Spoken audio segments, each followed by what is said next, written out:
Hello, everybody, and good day to you all. Today, I'm talking about X-Men '97, season number 2, episode number 1 through episode number 4, and a lot of things go down because the team has been separated through time, and you have Forge and Bishop working together to try to pretty much bring the X-Men back to the '90s, and also at the same time trying to stop Apocalypse from his evil rise. And then you also had the family dynamics going on here with Cyclops, Jean, and Nathan trying to be there for their son, and now realizing they had to let them know that who they are. But we're also worried about how does that affect the timeline as well. And then you got the whole X-Force team going on in here as well too. Mutants who working for the government, almost in a way like betraying their own people to pretty much try to capture the bad ones, and so they could go to jail. And it's like mutants against mutants, and which is just messed up. I mean X Factor. You also got X Force, X Factor, and X Force. X Force is a team led by Cable, and they pretty much they get down and dirty. They do a lot of things that's a little messed up. They handle things that the X-Men don't want to take care of. If somebody got to get killed, they come in and they get rid of the bodies. They're a little rough and tumble. And you got Jubilee's part of this team, and she grew up with the X-Men, and they were trying to save everybody. And you got Cable here saying, "Take this dude out." And he says, "Whoa, what we doing? What we doing here? This is not the X-Men way. That we're not the X-Men. We're something else." And so you see how she's like the voice, like the moral compass in this group, and you got Cable knowing that's something that his father probably wouldn't approve of what he's doing, but he's going against that anyway, as well. So you got a whole lot of things going down here. The animation from the start, just the visuals of it is just amazing. To watch the animation and stuff like that, the character design, all the characters as well too. It really does capture the comics and I feel, and it does capture the era of the '90s as well too. But also bringing like a modern day twist to it, so make it feels like something that could be today, but also feel like something a reference to something of the past and the old, which also reflects the kind of what's going on in episodes because we dealing with the past and also the present and also the future as well, and not all these things going on here, and also. Now, in the last season, a lot of people were affected by the technovirus, were turned into like living sentinels, and I always wonder what happened to a lot of the people who got turned. And you see the effects of that on one of the newscasters in here. It's a nice detail that I put in there. I really did enjoy because it shows that the markings were still on her face, so she still may be sentinel, but she's in control of herself now, which is very interesting. So there are a lot of people out there who have been enhanced against their will, or some was tricked. Mostly a lot of them was tricked. Some probably volunteered, but now they still have it in them, but they're just regular people now, or they're just in control of themselves, of themselves. But I don't know if she's free from all the sentinel powers and abilities, but she was still doing the news, which is very interesting. Seeing that, I said, "Oh, she still got the markings on the face." I didn't think about the people who were affected, what was going to aftermath of that. But now you see, let's get a little taste of that in here as well too. The world is still expanding because we got introduced to Kang in here, Kang the Conqueror, who's mostly a lot of times faces the Avengers or the Fantastic Four, and we already know that they're in this world. We got to see Captain America again. This time he brought in Black Widow. And it also showed the connection that Wolverine has with them as well.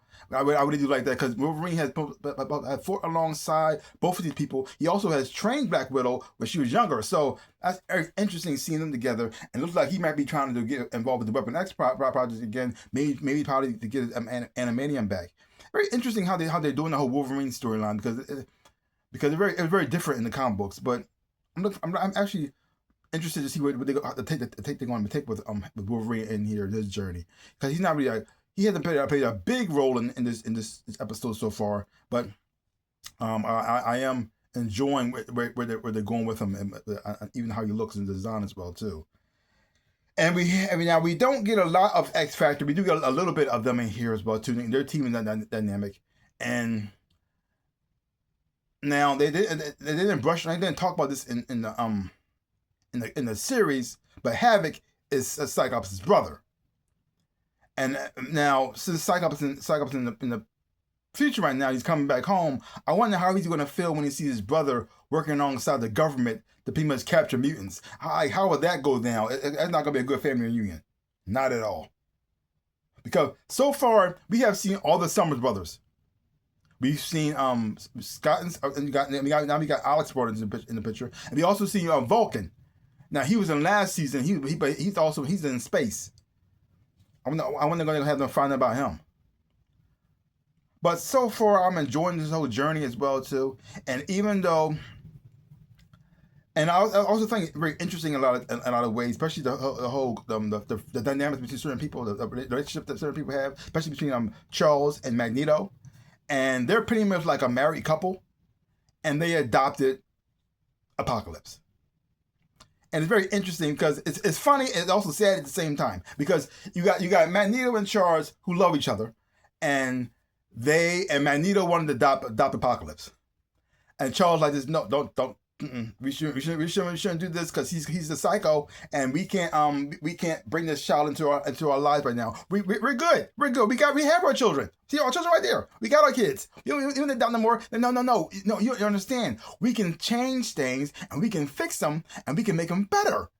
And then he'll be following your dream. Isn't that what you want? Well, yes, but he's a psycho. Like, come on, man. Don't you love me? Don't you trust me? This fine. That beer is working for me. So then he just. But the thing is though, Magneto's messed up himself. He's messed up. He's been messed up from his past, from being in the camps and the stuff he's experienced, and so he pretty much telling that to him about that he's a god and he's better than them. And no, that's not the way to go. And so you see who's the father, who's like the dad, and who's the mom. And then you got Magneto, and then you got Charles, who's the mom in the relationship, is trying to pretty much say, okay, look, don't listen to your father. He has issues in his past, but he does love you. But how about this? You can be good and help out a lot of people. Yes, you have power, but you can help out so many people and make the world a better place. Isn't that great? Isn't that what you want to do, something like that? And then when you see that both of his parents are not leading in the right direction that he thinks he should go down, things just go sideways. And so by them interfering, they pretty much made him Apocalypse. Oh no. As soon as Magneto said he wanted to train, I said, nope, this is going to go bad. This is not, you are making the demon who you didn't want to make. It was so messed up and tragic, and it was inevitable because it's time. And it's like this, and then the whole situation with the loss was going on with Charles losing his husband. It was like this, like, oh man, it was just messed up. It's just messed up. Now the most part is though, when I'm watching this, it is sad. But I didn't feel sad because Magneto and Charles Xavier had died so many times in the comics. It doesn't make no sense anymore. I mean, just recently in the comics, Magneto died, and he had his heart ripped out, and he came back. So I just whatever. So it's just another Tuesday for them to. They either die or their minds get transferred into another body. They come back younger than they were before, or and it starts all over again. Whatever. This is the X-Men. They die so much. It's ridiculous.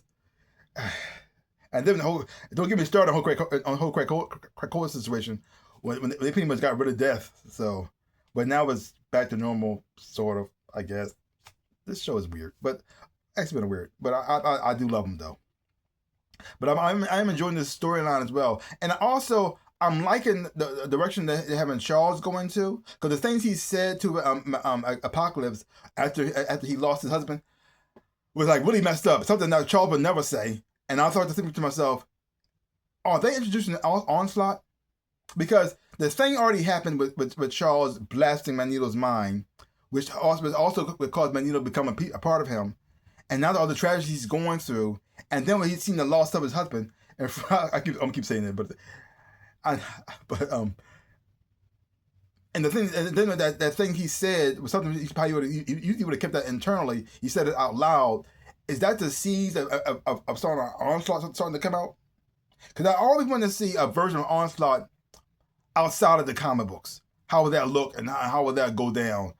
And I think that might be the start of that right now, and I'm actually looking forward to seeing that. So far, these episodes were just amazing, very very dark, sad, and tragic as well too. It is the X-Men. It could get rough, but I'm looking forward to seeing where this is going to go, especially the whole thing in the apocalypse as well, and see how Cable's going to play how much of a part he's going to play in here too. Also, I like to see Angel in here, as Archangel is here as well, especially since he one of the original members of the X-Men, and especially his journey is very very dark and very tragic as well. See how it's going to play in here, and then Rogue with her loss and her mourning of Gambit, and how that's going to impact her life when things go sideways from there. Like, ugh. But overall, like I said, these episodes were amazing. The X-Men are back. The season is kicking it off with the start, kicking it off pretty fast too. It's moving at a clip. There's no dull moments here. I think it's going to be a pretty short season, so they got to get. They're going to be cramming a lot of stuff in here at a quick pace. So there's not going to be no moments where they're just episodes that feel like they're going to be like filler. They're going to be getting things done. So. How they're going to land the plane, I don't know. So far, I'm enjoying it. So leave your comments down below. Let me know what you thought of these episodes of X-Men 97. If you haven't been watching it, check it out for yourself. Hopefully when you watch it, you will enjoy having watching it too. So give me a channel, like, hit the thumbs up, and subscribe to my channel and share. I would really appreciate it. Also, links down below. Connect to my social media. You want to follow me there, other places as well. Also to my shops. I got a TeePublic shop, Redbubble, and Teespring. All the stuff that I designed myself, some shirts and socks and whatnot, book bags and bedspreads, whatever. Just check it out. See for yourself. See anything you like, buy something. I would appreciate it. Like I always say, in my dream in my life, I am the Ninja Rabbit. Peace out, peoples.